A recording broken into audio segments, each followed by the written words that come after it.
So the chapter begins with a story, and the story is about a small boy who wanted to play with his pet fish.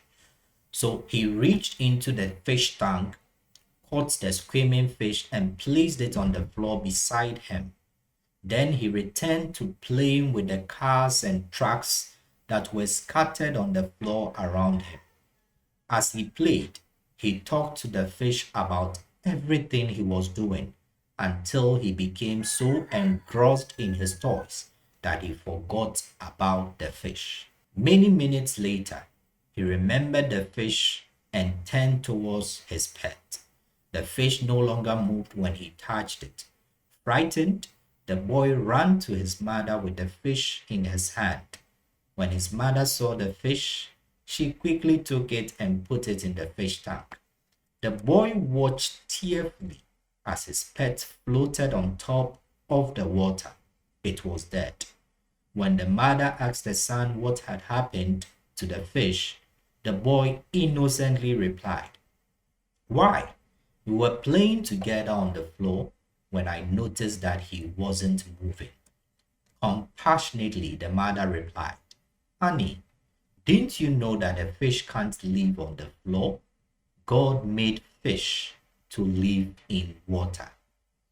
Now, this story helps us to see some key things. And in our development as people, in human development and progress, one of the key factors that we cannot discount is the environment, the physical environment, the psychological environment, the social environment. Wherever you find yourself in can and will significantly influence you. And so if you find yourself in the right physical environment where you have the right resources around you, where you have the right atmosphere around you, the air you breathe and all that is in good shape, then you are likely to enjoy a better health, a sound health, all other things being equal.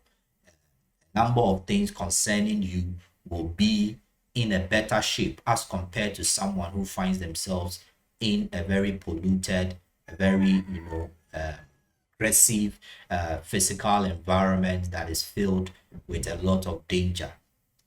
The right psychological environment, the right belief systems, the right environment of people who speak about your abilities and how you can make it and all that can significantly influence and affect you. So the psychosocial environment, the physical environment is very key to our development and progress as individuals. And from this story, two things stand out for our reflection. The first thing is that the fact that you are innocent does not in any way mean that you make the right choices. This little boy was innocent. This little boy loved his pet so much. He wasn't in any way intending to harm his fish. He was, as many of us, people that have amazing dreams. We have so much that we want to do and we want to become. We are not in any way looking to kill our potential. So we are innocent, just like this little boy who just wanted to play with his fish. He was an innocent person, but that did not mean that he couldn't make the wrong choices. Number two, ignorance will not cover up for our negligence. Ignorance will not cover up for our negligence. It is said that ignorance is not an excuse when it comes to the law. And as we have established before, God, in creating man and in creating the earth, has set in motion natural laws that govern man and all of his creation. And one of the laws is that When we find ourselves in the right environment, we will flourish. And if we find ourselves in the wrong environment, we are inevitably going to die. And so this fish in the story of the little boy was taken out of its environment.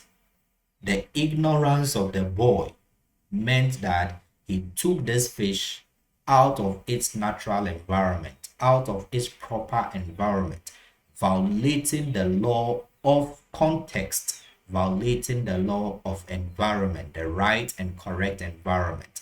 And so the fish was struggling for life, and this boy thought that he was just playing and enjoying the company of his fish. His ignorance did not make up for his negligence. The fact that he did not know that the fish will not survive outside the water, as he later got to learn from his mother, did not change the consequence of his negligence. The pet died, notwithstanding how much love he had for the fish, notwithstanding how much we so cherish our dreams and aspirations in life. No matter how much we believe that God has given us potential, and we know that he has indeed blessed that with a lot of resources, as we established in the previous episode, if we find ourselves taken out of the correct environment that God has designed us to flourish in, we will die just as the little fish. The innocence of our vision and dreams will not change the consequence of our negligence, and the ignorance of what environment is right for us will not also change the consequence of our negligence. And in all of this, we see the role of the mother coming in and establishing what we have also said in previous episodes, that God is the source of all potential. And for us to understand how he created us and how he designed us to function, we need to go back to him. The mother gave his child a certain lesson that I believe will stick with him forever. Didn't you know that a fish can't live on the floor? God made fish to live in water. That ignorance of his, after that negligent behavior of killing the potential of his beloved fish, I'm sure he learned a lesson by going to the mother, and the mother corrected him in a way and helped him to see that there is an environment that is right for a fish, and notwithstanding how much you loved the fish as your pet, you killed it because you violated its right environment as it was created to live in.